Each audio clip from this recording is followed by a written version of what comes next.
We, of course, as a government, we have a big budget, and we all know that Kenyans want development. You support the development with the service fees that you are collecting, with the revenue that you are collecting.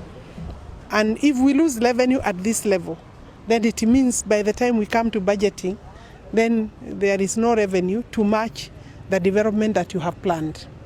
And therefore, we have agreed with our officers, generally countrywide, the land officers with my principal secretary, that we must work together with our officers to seal all the loopholes that make the government or Kenyans to lose money that is due to them. You see, Kenyans are paying. They are also willing to pay for commensurate service. But if I'm going to lose stamp duty before it reaches the next level, then it means we are losing very useful money. And sometimes it's because either our officers are working together with the people who are supposed to pay. Basically, that's the only way you can lose stamp duty. I'm monitoring the transactions. For me to know whether we are losing stamp duty, I must monitor and do, evaluation of the transactions. Even know how many transactions are coming to every registry per day. And are we ensuring that every transaction that has a fee has been paid for? In Kiambu, stamp duty is 4% of the, not necessarily of the purchase price, of the value of that property. Are we getting 4% of the value of all the transactions that are for transfer? So that exercise requires sometimes close attention, and that's why I'm out. And I'm going to do that in most likely all the registries. But you see here where we are in Ruiru, Kiambu, Nairobi, Machakos, Mombasa, Kisumu, Eldoret, Nakuru, Thika, Naivasha, Kajiado, and Ngong. All those are very critical registries because they are huge. They are big in stamp duty, in revenue generation. So I will obviously then be quite a lot around, and therefore that's why I'm here. Our revenue target is about 15 billion. Chief Land Registrar, 15 billion, but I wanted to double it. I believe there is the opportunity to double it if we seal the loopholes. So with this monitoring and close evaluation and supervision, because you could even call it supervision, I'm interrogating the documents that, because in land office, there is the process of documentation can tell you how many documents have come. Like now here, the valuation, we have made sure the valuation is online. You apply for your transaction to be valued online. That means the application is received. It's handled at that stage by the valuer. All valuers within my state department are under the chief land valuer. And obviously, we all know, basically, if you look at a transaction and the amount stated, like I can tell you, I was going through the transactions, an amount stated by the owners.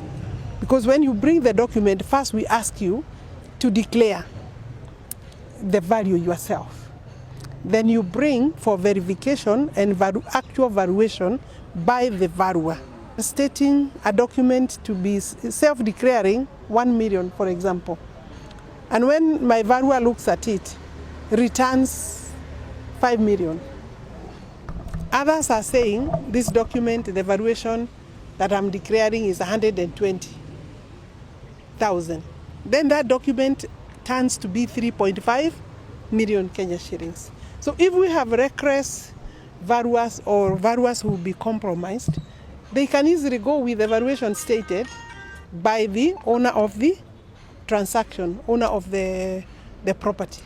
So you see, I'm happy to say that what I have found is fairly satisfactory, but there are gaps that I have seen that we have to work on.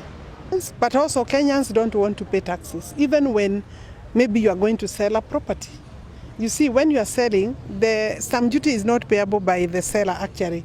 Maybe I should correct that one. It is payable by the by the buyer. The purchaser pays 4%. Within Kiambu, it's 4% of the, not necessarily of the purchase price, but of the value that we come up with as valuers within the State Department. So Kenyans don't like paying, and I want to appeal to Kenyans to pay what is lawfully supposed to be paid.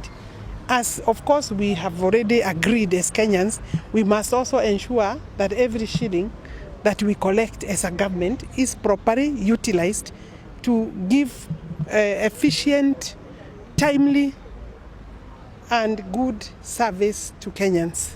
When we, for example, now say we have digitized or we are doing online application, for example, of valuation, being the first, if you are coming to sell or to buy a land, and you know you must do valuation, and the form is signed by you, and then you declare the value. That form now you can access online. You can access that service and pay for it online. That saves you time. It shows or reflects on efficiency and timely return even of the revenue. Because when we deliver efficient service, we'll make Kenyans happy, we'll encourage Kenyans, but we'll also be able to proceed to the next level, because I may be buying a property for construction, for development. So I'm investing in it, which then means you will proceed as a Kenyan, then the owner of the property, to go and start your investment. We come with some provisional measures. You can see we have like a container, which is in terms of security it is good, but in terms of a working space it's not necessarily very, very conducive.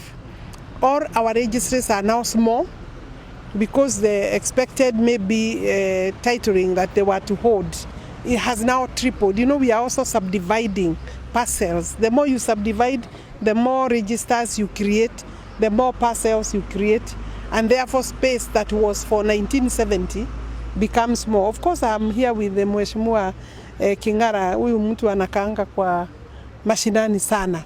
Even when I came last, he's one of the people who had pushed me to come to this register. The final solution would be for us to come up with a different space, because this space is small.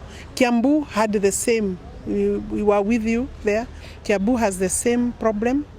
And I think, and that's why we must also collect revenue properly to be able to expand the spaces where we are working.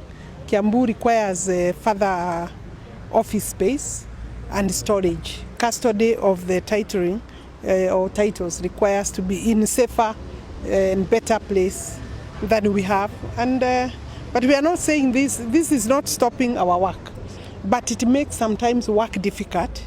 And that's why when we also visit at my level, because then the cabinet secretary, the policy maker, the one who will look at the budget, then I know where to allocate appropriately necessary budget, and so that you also are budgeting with the needs of the specific registries in mind. The government is friendly to the citizens, and that service is being delivered properly to citizens. Timely, efficient service, non-free corruption area or office, completely free, corruption-free zone, May I capture that properly? Corruption-free zone. If you look at the work you do, among other sensitive works for government, I think land maybe is priority number one. It must be ranking very high. And of course, we are being rated as some of the places where we need to deal with. And I'm going to look at the figures in relation to the transactions. We cannot run government without revenue. And we cannot continue allowing government revenue, to disappear in small pockets of people. Because we need all this money in one basket. I'm looking at the facilities we have here. For sure, there is a lot that we need to do to improve our working environment, correct? I can see our records, how we really are constrained, completely constrained. I think the first thing I'll do is possibly to ensure wherever chief and myself and my peers, wherever we get a container for immediate, storage of what is outside there, while we think about the extra space that we need to build. We would also think we have to seal the loopholes. We have to seal the loopholes. And people have to take personal responsibility on lost revenue. No longer business as usual. And these are doable things. These are things that are doable. This registry should be the leading in Nairobi.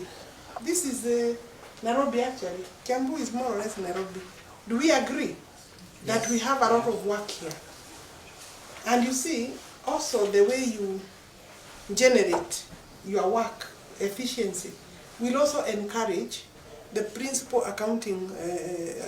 secretary, who is our accounting officer, to give back to this registry. I don't think we should have a registry which looks like this. That one I can assure you.